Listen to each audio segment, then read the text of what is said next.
Margaret Chen had built her company from nothing. 15 years of sleepless nights, difficult decisions, and relentless focus had turned a small logistics firm into a thriving corporation with over 300 employees.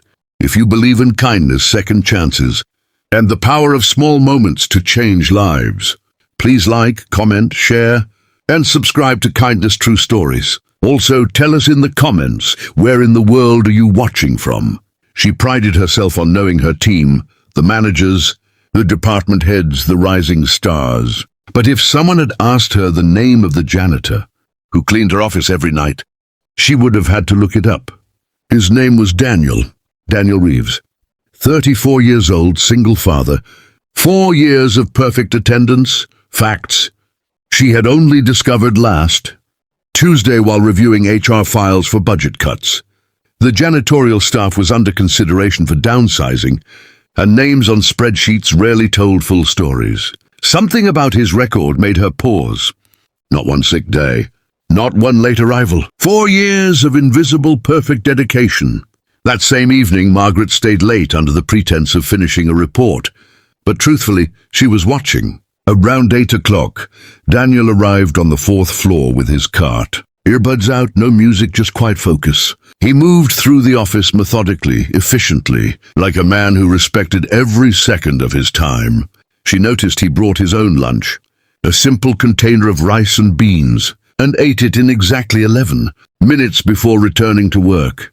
When he thought no one was watching, he paused at the window and stared at the city lights below for just a moment, like a man carrying something heavy, gathering the strength to keep carrying it.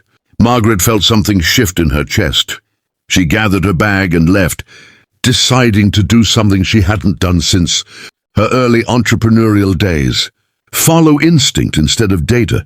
She followed Daniel home that night, keeping enough distance not to be noticed, feeling slightly ridiculous and entirely unable to stop herself.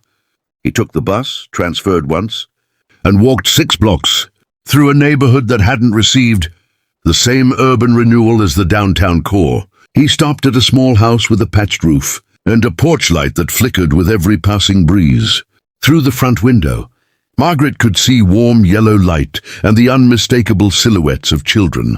She watched Daniel knock quietly before using his key, and inside chaos bloomed into joy. 2 small figures launched themselves at him, a girl of maybe 7 and a boy a few years younger, and Daniel caught them both, spinning once despite clearly being exhausted, laughing with his whole body. Margaret pressed her back against a tree across the street and felt suddenly like an intruder in something sacred. She was about to leave when she saw something that rooted her feet to the pavement.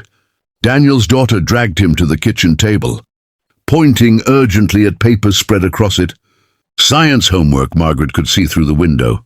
Daniel sat down, still in his work uniform, and for the next 40 minutes he helped her work through problems, his face animated, patient, alive in a way that looked completely different from the quiet, invisible man pushing a cart through her office corridors.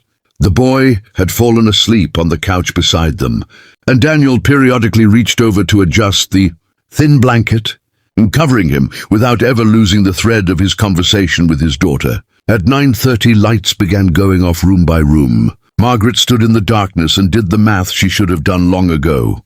Daniel started his shift at 7 in the evening and finished at midnight. He was home by 1 in the morning and the school bus came at 7. That meant 6 hours of sleep on a good night, if neither child woke, if no fever appeared, if no nightmare needed chasing away. He then spent his days doing what exactly? She searched her memory and found it almost immediately. The Northside Community Center. She had approved a small corporate sponsorship for them 2 years ago. Without ever visiting, she decided to visit the next morning. The director of the community center, a warm woman named Rosa, lit up when Margaret mentioned Daniel's name. He volunteers here 3 mornings a week, Rosa told her. Runs an after-school reading program on the days he can make it work. His daughter Sophia used to struggle with dyslexia before he built her a custom learning toolkit, picture cards, rhythm exercises, stories he recorded himself on his phone so she could follow along. He taught himself about learning disabilities on library computers during the hours his kids were in school. He did all of this on a janitor's salary in stolen hours, with the kind of love that doesn't announce itself. Margaret drove back to her office and sat in her chair for a long time. She thought about what leadership actually meant. She thought about the word sacrifice and realized she had been defining it too narrowly, measuring it only in boardroom hours and business losses. That afternoon, she called a meeting with HR.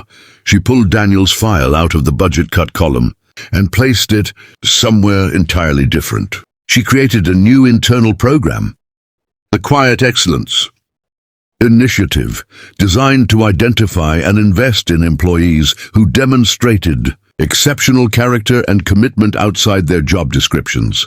She personally telephoned Daniel and asked him to come to her office the following morning. He arrived nervous, prepared for the worst.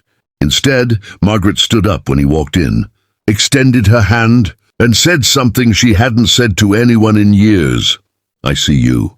She offered him a position in their community outreach division, a role with better hours, better pay, and the opportunity to build programs like the one he had already quietly been building on his own time. Daniel sat very still for a moment. Then he asked if he could bring his kids to see the office sometime. Margaret said they could come whenever they liked. True leadership, she understood now, doesn't begin in corner offices or boardrooms.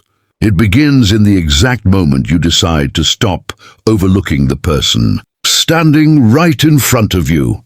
If this story moved you the way it moved us, please show your support by liking, sharing, and subscribing to Kindness True Stories, where every video is a reminder that extraordinary lives are often hidden in plain sight, and that a single moment of genuine attention can change everything for someone who has been carrying their strength in silence.